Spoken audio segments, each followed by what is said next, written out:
شادی کی تھی وہ 3 باتیں لے کے آئے تھے. پہلا کہ جی بچی کے ساتھ میرا نکاح جائز ہے. دوسرا کہ بچی کی کسٹڈی میرے پاس رہنی چاہیے چونکہ میں اس کا میاں ہوں. تیسرا کہ اس ایف آئی آر کو ختم کر دیں. عدالت نے آج یہ تینوں چیزیں ڈینائی کر دی. نہ بچی اثر کے ساتھ گئی, نہ ایف آئی آر ختم ہوئی, اور نہ اس نکاح کو جائز قرار دیا گیا ہے. عدالت نے اس پوائنٹ کے اوپر آ کے اپنے سامنے جو پروسیڈنگز تھیں وہ ڈسپوز آف کر دی ہیں. اس حد تک یہ کیس ہائی کورٹ کے سامنے, محترم سندھ ہائی کورٹ کے سامنے ختم ہو گیا ہے.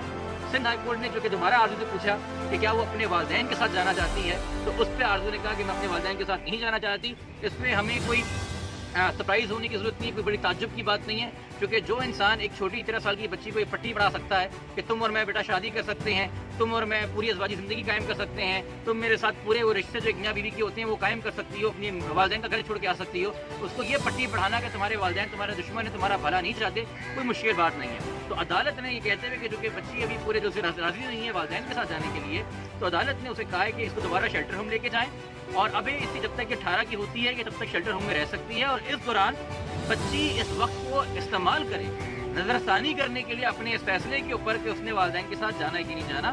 اور ساتھ ساتھ ہوم سیکرٹری سندھ کو یہ ڈائریکٹ انسٹرکشنز دی گئی ہیں کہ وہ سوشل ویلفیئر ڈپارٹمنٹ سے ایک بندہ خاص آرزو کے لیے تعینات کریں جو ہفتے میں کم سے کم 1 گھنٹہ اس سے روز ملاقات, ایک ہفتہ میں 1 گھنٹہ ملاقات کرے گا, اس کی اسکولنگ, اس کی ہیلتھ, اس کی باقی تمام چیزوں کا خیال رکھے گا. اور جو عدالت نے یہ ہمیں موقع دیا کہ آپ نظر ثانی کر سکتے ہیں, اس سے ہمیں یہ ایک فیسلٹی ہے کہ ہم بطور والدین جو ہیں دوبارہ ہائی کورٹ سے رجوع کر کے جو ایک سمپل کسٹڈی میٹر ہوتا ہے. دیکھیے اس میں جو کنٹروورسیز تھیں, چھوٹی بچی کا گھر سے جانا, اس کا نکاح کروانا, اس کا ایک نیا رشتہ قائم کرنا, اس تمام کنٹروورسی کو کورٹ نے دفن کر دیا ہے. اور اب صرف اور صرف یہ معاملہ رہ گیا ہے کہ ایک چھوٹی بچی کے اپنی مرضی سے والدین سے جدا رہ سکتی ہے یا قانونی طور پہ والدین کے پاس ہی کسٹڈی دینی چاہیے. اس کے اندر یہ بھی فیصلہ کرنا ضروری ہے کہ بچی جو ہے کسی دباؤ میں یہ کہہ رہی ہے کہ والدین کے ساتھ ہی جانا, یا ڈیسیٹ جو قانون میں کہا جاتا ہے کسی دھوکے میں آ کے یہ بات کر رہی ہے, یا وہ واقعی میں کوئی والدین کے سامنے کوئی شکایت رکھتی, جو کہ ابھی تک کسی بھی فورم کے اوپر ایسی کوئی شکایت نہیں ہے کہ ان والدینوں نے اپنی بچی پہ کسی قسم کا تشدد کیا ہو, کوئی مار پیٹ کی ہو, ایسی کوئی بات نہیں. اور یقینی طور پہ وہ بچی اس وقت اثر میں ہے ان ملزموں سے. تو اب ہم کسٹڈی کے لیے جو ہے ہائی کورٹ کے اندر بچی کا جو بیٹل ہے وہ ہائی کسٹڈی کے لیے ہم لڑیں گے. جہاں تک ٹرائل کورٹس کے معاملات ہیں, یہ میں آپ کو علم کر بتانا چاہوں کہ آج جو چلان پیش ہوا اس میں گرفتاری کی جو دفعہ تھی وہ نکال دی, سوری گرفتاری جو کہ کڈنیپنگ کی دفعہ تھی وہ نکال دی گئی ہے.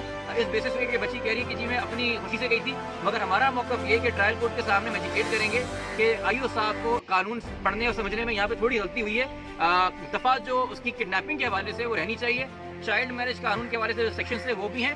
ساتھ میں آج پولیس نے 375 یعنی کہ 375 PPC تعزیر پاکستان کا سب سیکشن 5, جو کہ جب 16 سال سے کم عمر بچی کے ساتھ زنا بالجبر کیا جائے جس کے اندر سزائے موت بھی ہو سکتی ہے, وہ دفعہ آج ایڈ کرتی ہے.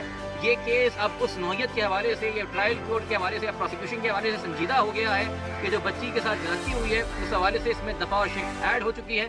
ٹرائل کورٹ کا بیٹل ہم ٹرائل کورٹ میں لے کے چلیں گے. اب صرف جو کسٹڈی کی کنٹروورسی رہ گئی ہے کہ بچی انشاءاللہ والدین کے پاس جلد واپس آ جائے, وہ ہم نے کرنی ہے. ہم عدالت کے شکر گزار ہیں کہ انہوں نے ملزمان کی کسی بھی درخواست کو جو ہے وہ انٹرٹین نہیں کیا. ساری ان کی ناجائز ڈیمانڈ تھیں ان کو انہوں نے رد کیا, اور بچی کی پروٹیکشن کے حوالے سے اسپیسیفکلی فوکس کیا ہے آرڈرز کے اوپر. اس موقع کے اوپر میں راجہ بھائی اور ریٹا بہن سے بھی کہنا چاہوں گا کہ یہ اپنے کسی جو بھی خیال کا اظہار کرنا چاہیں. میں شکر گزار ہوں عدالت کا کہ جنہوں نے یہ فیصلہ سنایا کہ ہے بچی کا جو ہمارے حق میں سارا ہے. شکریہ ادا کرتے ہیں عدالت کا, وکیل صاحب کا, اور یہ باقی کا سب کا شکریہ ادا کرتے ہیں. کوئی اور بات بھی نہیں بہن, کھل کے کہ کوئی مسئلہ نہیں ہے. ہاں ہمارے کوئی تنقید بھی کرنی تو کریں, کھل کے کوئی مسئلہ نہیں ہے.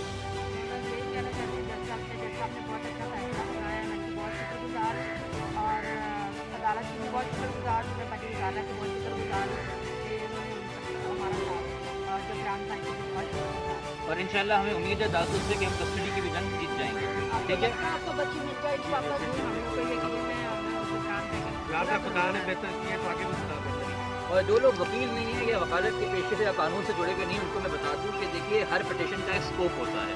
ہر پٹیشن جب کسی عدالت میں جاتی ہے تو اس کے اندر درخواست گزار لکھتا ہے کہ جی میری درخواست کیا ہے. یہ پٹیشن فائل کی گئی تھی ملزمان کی جانب سے, یہ والدین کی پٹیشن نہیں تھی. ہم اس میں رسپونڈنٹ تھے, ہم اس میں جواب دینے آئے تھے. درخواست گزار کی 3 باتیں تھیں. میرے خلاف ایف آئی آر ختم کی جائے، میری شادی جائز ہے، آرزو میرے ساتھ رہے گی. یہ تینوں باتیں ڈینائی کر دی گئیں، یہ تینوں باتیں ختم کر دی گئیں، ان کی پٹیشن فیل ہو گئی. یہ اسکوپ تھا اس پٹیشن کا، اسکوپ کے حوالے سے عدالت ہمیں جتنا انصاف دے سکتی تھی اس نے دیا. اب بچی کی جو کسٹڈی کی بات ہے اس حوالے سے کہ بچی کس کے ساتھ رہنا چاہتی ہے یا شیلٹر ہوم میں رہے گی، ہم عدالت سے دوبارہ رجوع کریں گے. الحمدللہ اس حد تک کہ ایک بچی جو کہ پچھلے مہینے تک قید میں تھی، قابو میں تھی ان ملزمان کے، اب ان سے وہ زندگی بھر کے لیے رہا ہے. جس چھوٹے فرضی نکاح نامے کے تحت اس نے زندگی آگے گزارنی تھی وہ اس سے اب بری ہو چکی ہے. اور جو اس کے ساتھ دراصل ظلم ہوا ہے، چونکہ معذرت کے ساتھ اگر شادی کرنی ہو تو یہ میں دوبارہ ریکارڈ پہ کہنا چاہوں گا کہ شریعت کے مطابق مسلمان مرد